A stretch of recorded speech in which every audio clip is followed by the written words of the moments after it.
Well, hello and welcome to Financial Inclusion Week 2025 Conversations.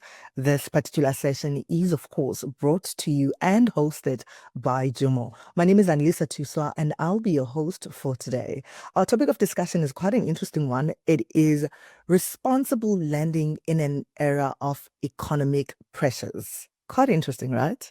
Of course, I am joined by a group of experts who will be helping me unpack what this really looks like in practical terms. Worth mentioning that my panel of experts today, this is an old woman panel, so a true definition of inclusion. Without wasting any time, let me quickly introduce my speakers. First up, I've got Amelia Greenberg. She is the Deputy Director at Series Plus SPTF. From the JUMO side, we've got Jade Potgieter. She is the Head of Strategic Programs and ESG. And of course, last but not least, we have Carmia Lureman-Norton. She is the Head of Strategic Delivery and Customer Intelligence at JUMO. Let's unpack what responsible lending really means in today's world, especially given the tough economic times that consumers are currently faced with. And of course, how do we then balance innovation with responsible lending? But before we dive into this discussion, I'd like us to actually hear directly from one of our customers. This is a great example of what responsible lending really looks like when it's done right. So let's go straight into the video.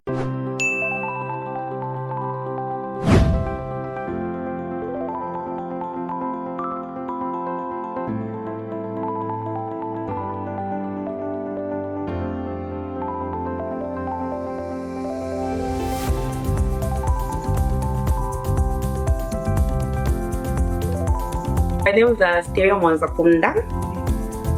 I stay in Gabon South. I've got 2 kids actually. My first boy, she's 12, and the other one is 9, is a boy.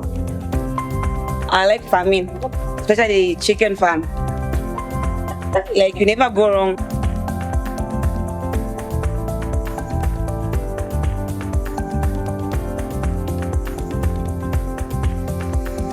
Imagine, na miengo ko actually what 20 after senda koloni bakasaka 20 for pano ya ile booming a business na mako put back ashta ko fit ya kuna pera ko. So as time goes by, business ya sakula. So now mona as you can see now mwengo ko shame other than something. If this what's this loan mwate makuboka ko bashairo ko ya by when got the assurance, let's say they tell you to provide the TV upon getting that loan. With MTN Kasaka, there is nothing like that. Just have to apply on the phone, there and then instant to get that money.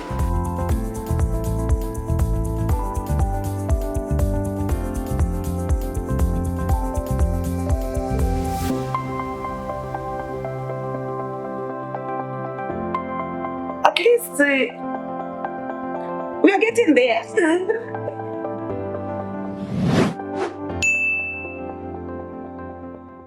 Well, that is a beautiful, beautiful video. Just another reminder for all of us who are watching today on what responsible lending really looks like and the impact that it has on not just on the average person on the ground, but on the economies, especially in Africa. So let's just jump right into it. I guess the first question that I want to ask is, when we speak of responsible lending in today's economy, what does that look like? I'll start with you, Amelia. Sure. So I have an answer for this that rests on 3 pillars. I think any financial service provider that is wanting to be responsible needs to, 1, implement responsible consumer protection practices throughout the organization from the beginning. And that is a pillar that helps you mitigate the risk that anyone will experience harm. A second pillar is listening to your customers, what we call outcomes management, that the feedback that's ongoing where you're soliciting input from your customers about their experience with access, with usage, positive or negative effects from using your products.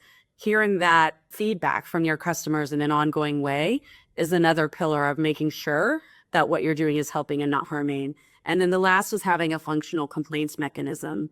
And all three of those are really easier said than done. Like, for example, in complaints, we see a lot of non-functional mechanisms where organizations have them, but customers don't use them. Or maybe the customers use them, but the resolution time is very long or not satisfactory. Ditto with listening to your customers. You can do it in a very perfunctory way. You can have a one question survey that says, would you recommend us or not? That's not giving you as much information as a sort of a mix of quantitative and qualitative information. So there's good and bad ways to do it. But you really need to do all three. Yeah. And to go back to the first pillar, which is sort of putting in place from the beginning as best as you can the practices that are going to help you mitigate that risk that any harm will come to customers. That's where the work of Cerise plus SPTF for the entire financial inclusion sector comes in. This is the reason that we set standards. And the way that we do that is we consult everyone internationally to say, what have you learned about what's necessary to have implemented within your management systems in order not to harm customers, in order to do what you can to make sure that your products are beneficial to them. So we talk to stakeholders from every region of the world, every type of stakeholder. We gather that information. We aggregate it into a single resource, a standards document, and then we build infrastructure around that, such as an evaluation tool where you can say, okay, here's the globally recognized comprehensive list of management practices I need to put in place in order to make sure I'm mitigating the risk of my financial services harming customers. You can use our free evaluation tool to say, what am I doing right now? What am I not doing right now? And then you can use our implementation resources to fill and improve in your gap areas. So that's a big piece of why we're part of this conversation today, is to sort of reframe management standards, not as something about compliance or demonstrating your excellence, but as a tool that you can use to make sure that you're a responsible lender. So it really starts there. And whether you're a beginner or an intermediate or an advanced, it's important to do this check-in, this evaluation, and to use it to say, okay, we're going to marry this with our customer feedback, with what we're learning from our complaints, and then react in an ongoing way to make sure that you're constantly sort of addressing any issues that come up and reinforcing the practices that you're doing that are working well. Thank you so much, Amelia, for that. Jade, I want to bring you in because if there's one thing that we've done at JUMO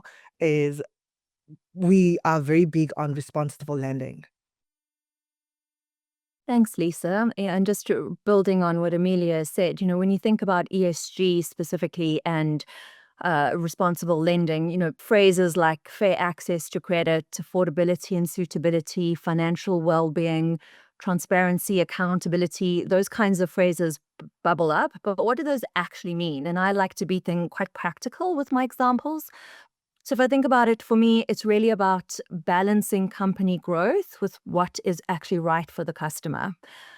We often find in times of economic turmoil or pressure that a lot of companies try and minimize their actual risk tolerance and do things like pull out capital, increase prices because they want to maximize profitability, etc. And we have actually found that doing the opposite to that is actually more beneficial for the ecosystems that we play in, for JUMO as a company, and for all different players as well.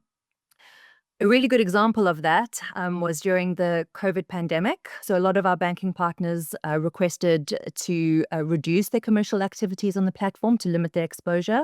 And we said we can't do this. We have to do with what's right with the customers, and we cannot reduce that access for them. So we actually stepped in and put on our own capital for there, and really the portfolios remained stable. Customers continue to take out loans, but most specifically continue to repay their loans. So I think that time during the COVID pandemic is a nice representation of what's happening right now with the economic pressure. So yeah, just to summarize, it's really about balancing the company growth and making sure you do what's right for your customers. Thank you so much, Jade. I think Amelia and Jade have touched on the company side. I want to bring in Carmia into the conversation on what this really looks like from a customer reality side. I mean, the borrowers. I definitely like to think about it from the customer's perspective. And I think really there are two key issues, I think, when we're talking responsible lending that we can't ignore in the day-to-day practicing, aside from, of course, the internal governance that we have that Jade has so eloquently explained. The first one I'd say is around customer education and financial literacy. At JUMO, one of the most effective ways that we've done that is to embed customer learning in the products.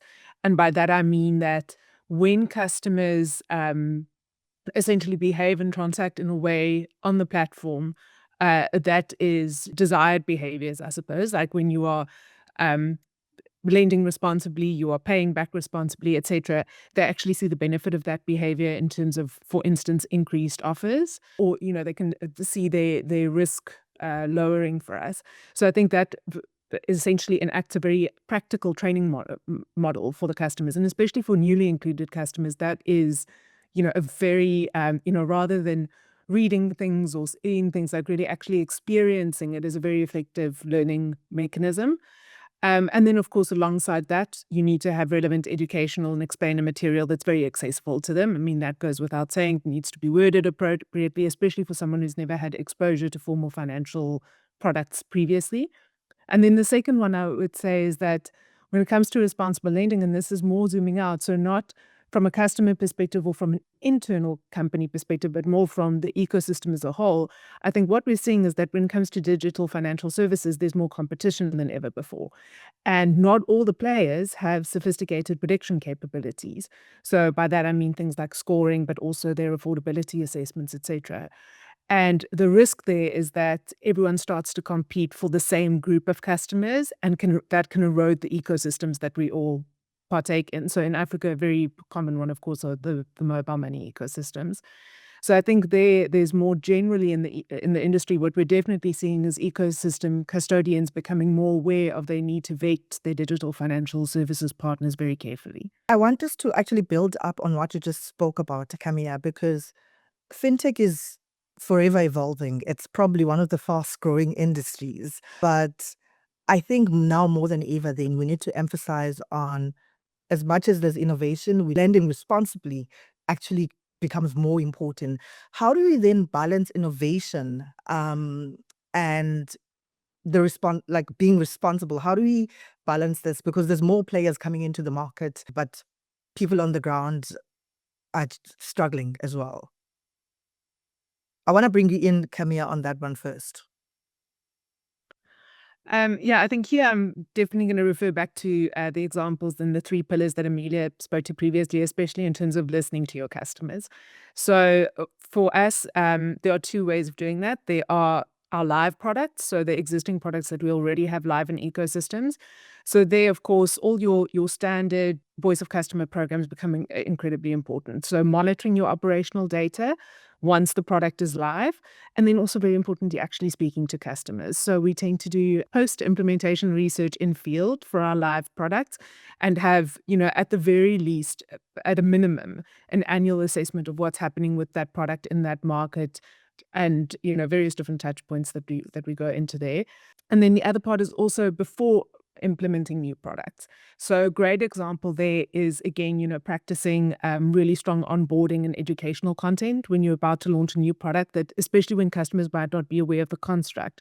And I think a great industry example is what we saw earlier this year, I believe it was earlier this year or towards the end of last year in Zambia, where in the country their first mobile money overdraft product was launched.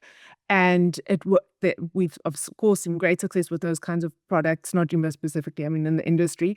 We've seen, with the likes of Fuliza and Kenya, etc., all of the East African ecosystems have these mobile money overdraft products.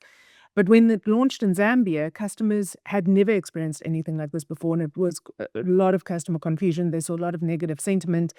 And what I think was very beneficial there is, at that point, JUMO had not yet launched an overdraft product in that ecosystem. And it was a great way for us to actually see the need of saying, you need strong customer awareness, driving strong actually product education before you even launch the product, to make sure that when it launches, customers are already equipped to use the product responsibly. I just want to bring in Jade on that, because I think you've touched briefly just before before JUMO went to launch into Zambia on the overdraft. I want to bring in Jade on this, on what are some of the challenges that we've seen when we innovate at JUMO, and obviously how do we then balance our ESG goals as well?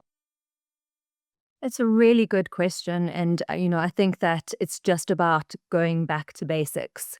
When you're working in a very fast paced environment, things are not as clear cut or traditional as, industries understand them to be. Basics are what really work for us. So, some examples there. And just touching on what Carmia said, it's really about keeping agile and then also that feedback loop. So Carmia and I work quite closely together to make sure that what she does in a customer space does filter into the rest of our ESG practices.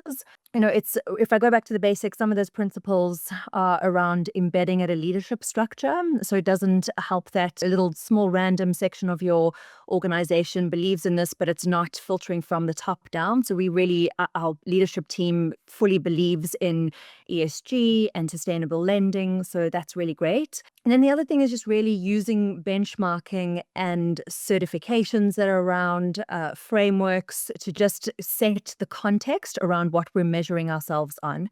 So Amelia and I have actually worked together before as well in terms of developing or working with SPTF to create some of these principles. It was such an incredible exercise for us. It really gave us deep insight into how we do things, and we made huge improvements from a customer protection perspective. But it's around that thought leadership part as well. So how do we help evolve the system and the ecosystems from inside out, as well as what we do internally? Amelia, you've got a bit of a global view from your end. Do you have any examples from the global market side where you've seen speed, the urge or the urgency to innovate, and it ends up hurting customers? And where framework actually helped. Absolutely. And what I wanted to say in response to this question is to emphasize this risk. So we are aware of the potential of innovation to be a wonderful change for access and for transparency and for efficiency and all those things. But the reality now is that some customers are experiencing harm. And there are many organizations that have done research studies on this. For example, in the past couple of years, CGAP did a deep dive in 3 different countries in West Africa and found, on average, about 80% of customers reporting they'd had some sort of challenge, and about a third of them had actually lost money, and about 40% of them, on average, said, I don't exactly know how to use this technology. IPA did this in its own set of countries. They were asking, what challenges have you encountered? The variety is huge. The numbers of people who've encountered challenges are huge. So we know that this is a real, not just a risk, but an actual harm. And so we really need to take it seriously. From a global perspective, you can also take a step back and say, like, theoretically, you can see the risk, right? Like, if you rush technology into the hands of someone who doesn't really understand how to use it, you expose their data to cyber criminality if they don't protect it well. You expose them to being victims of fraud. Now you've given a conduit for outsiders to have a channel to communicate with them fraudulently. You have given them very easy access sometimes to loans without sort of the awareness raising and the analysis that you might need to see if you're going to lend responsibly. And often customers themselves are so eager for the access, they're not the ones to put the brakes on it when maybe they should. So it becomes really a responsibility, a shared responsibility with the providers as well to say, how do we lend responsibly? And we know if they do not, we can see the harm that's happening in the market right now. So I would say the number one mistake sort of globally that we see is the rush to innovate for innovation's sake. Like, everyone's doing it, so we should do it too. When the framing of it should actually be, what problem are we solving for our customers with this? What is it that's not working for them right now that if we use technology, we could address that problem? And when you frame it in that sort of customer-centric way, then you're introducing technology for the sake of making something easier for customers. So, like, they don't want to travel physically to somewhere to get something, so that's why we're going to introduce this technology. Or they couldn't apply because they didn't have this kind of phone, so we're going to introduce a platform that uses a simpler technology. So I think you really need to think about what problem you're solving for your customers rather than what's the most innovative thing I can do right now, what's the newest technology on the market. And that helps you stay grounded in introducing innovation. But I also really want to echo what my colleagues said about listening to your customers. That example from Zambia is great. These overdraft products can be so beneficial, but if you don't understand them, you might not even use them. If there's some sort of mistrust, there's that to overcome, or maybe you're willing, but you use it wrong, it doesn't go well, and then you never want to use it again. So you really need to think like, am I meeting my customer where he or she is right now and making it so that when they finally do have access to this product, they can use it safely. Sure. Thank you so much, Amelia. I mean, one of the benefits of innovation and fintech over the last decade or so has been financial inclusion. There is an undeniable contribution to how financial fintechs have actually been able to include those who've been previously excluded into systems. My next question then becomes, how do they ensure that customers are protected and the goal, which is financial inclusion, which is what we do at JUMO, the goal of financial inclusion is fully achieved, but within a safe and sustainable manner? I'll start with you, Carmia, because you're on the customer side. Yeah, I loved everything Amelia said there. I think, some great practical examples there. And just to further make that practical for, for businesses like JUMO and technology companies, right? Because what we do is use technology to innovate, not to seem like it's going counter to our very nature, just to make it very practical. I think the biggest thing you can do is to really pay attention to your customer product fit. And also view that fairly holistically. So again, looking at the behaviors that customers are displaying. So what are they showing you in their actual behavior? Because as I always say, what a customer says and what they do, two different things. At the same time, what are customers also saying? So what are they telling you? What clues are they dropping in your voice of customer programs, in your product research? And then, of course, not to neglect monitoring your retention measures. I think that's also always whenever I work with businesses, actually often something that I see is an over focus, especially on acquisition, which can be very tempting in an inclusion business because, inclusion, it says it all. But are you also looking at your customer retention? Because that's obviously a very telling measure whether you have that fit right or not. Something that, as Amelia was speaking, that I was thinking about is also, she mentioned the great body of work of organizations like CGAP, like IPA. I think the other thing to bear in mind is that there is an entire industry out there to collaborate with. JUMO has in the past collaborated with both of those organizations, and it was incredibly valuable. I think sometimes, and even internally, we sometimes had some hesitancy around taking on those products because what if they find things that we don't want to find, And then, of course, there is that fear because you can't control everything. The wonderful opportunity there is that you have this wealth of, incredible knowledge, like absolute industry experts who have done phenomenal research, who can then actually help you, sense check, almost audit your own assumptions. And actually in those collaborative efforts, if we do find things, it's amazing because then we can fix them. You can't fix what you don't know. So definitely, I think that kind of point on collaboration is also one that's often overlooked. So I think, Amelia, you probably will have more to add on this one as well. Yeah, I echo that on collaboration. It is a resource that exists out there. Like, let's learn from what others have already, let's learn from their mistakes. We don't need to repeat them. Let's start from what they know and then adapt it to our context. And JUMO is a great example of a partner over the years that has really engaged, contributed also the lessons learned, but then also had the benefit of engaging with the resources that tell you what everybody else has learned. And of course, there's no obligation. You take what's relevant to you, but to open the organization to that is really important. So I'm glad you brought that up, Carmia. In this question, particularly inclusion, what I wanted to emphasize is that this population that has previously been excluded and now is more and more included thanks to technological innovation tends to be the hardest to reach, right? It's the poor, it's the vulnerable, it's the illiterate, it's the digitally illiterate. And we see from the data that this population experiences a higher rate of harm than the rest of the population. So I just gave you some sort of general numbers in countries, but if you were going to look at that poorest layer, those numbers would be even higher. And it's really horrible when you think of people losing money because they didn't, they sent it to the wrong person on accident, and then they can't get the complaint system to fix it. It's even more unacceptable when the people experiencing the harm are such vulnerable people. So I would say, that's the real message in inclusion, is that you have to make sure that you have these customer protection practices in place, because if you don't 100%, no matter how good your intentions are, you are going to harm these customers.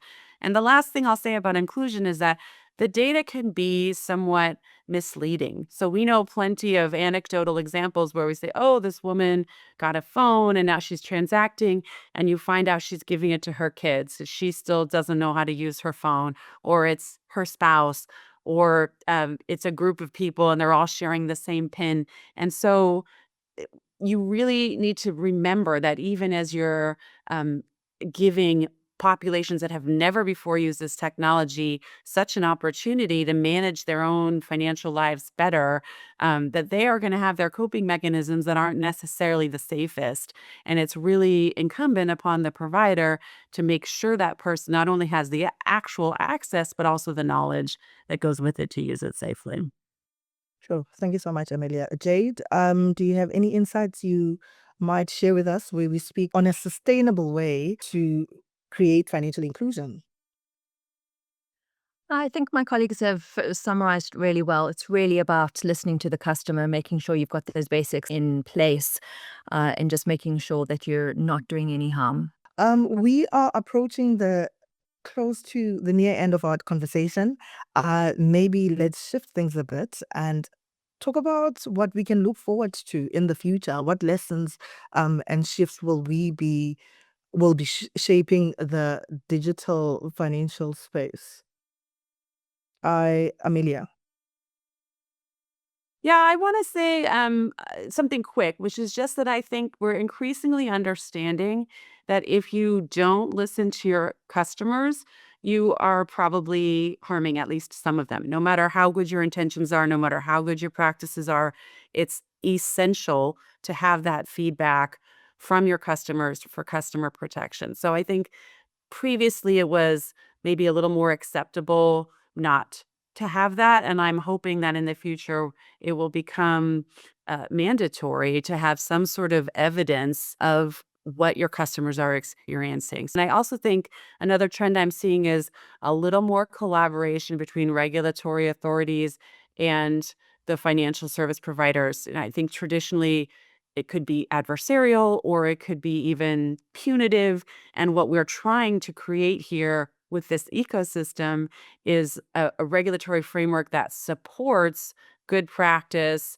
and sort of keeps out the bad actors that are harming and makes it safer for customers and makes it more possible for good financial service providers to operate. So hopefully we'll see a little bit more of a collaborative relationship between the regulators and the financial service providers. And then, as I said again, a sort of a deeper understanding and an expanded understanding of what customer protection looks like, to include listening to your customers.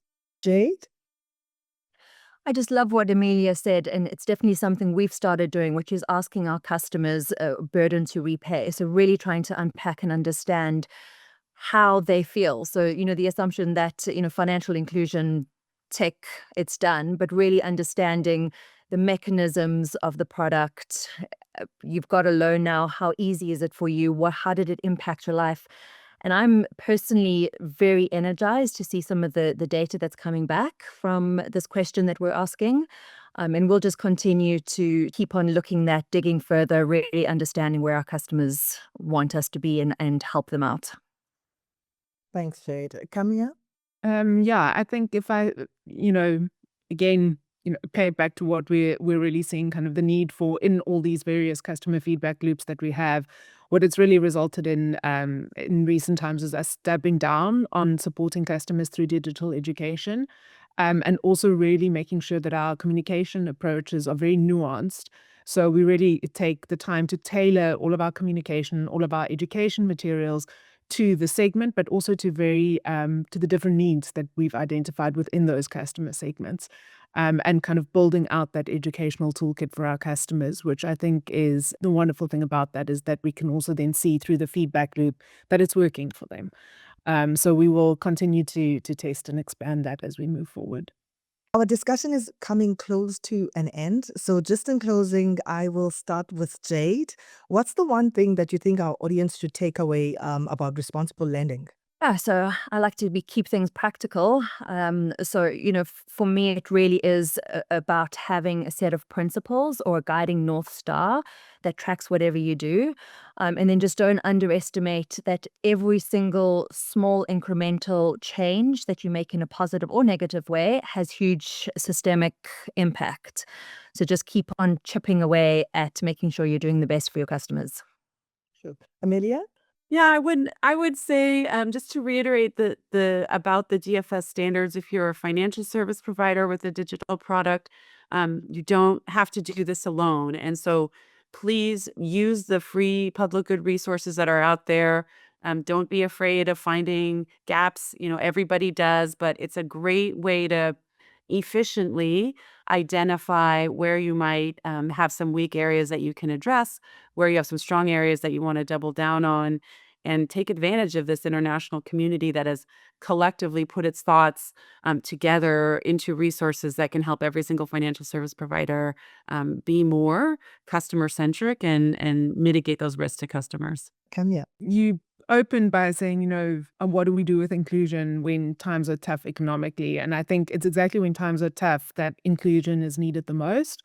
So, and that's also the thing when I think our guidelines and standards become more important than ever before, not less so. So things like these consumer protection principles, digital standards and guides, fair treatment of customers, in short, essentially our values should now stand stronger than ever. So, ladies, thank you so, so much. This was an insightful conversation. I hope my audience or our audience has actually learned as much as I did. And just like that, we are done. Once again, thank you so much for joining us and for joining JUMO's session on responsible lending amid tough economic times. Until next time, bye everyone.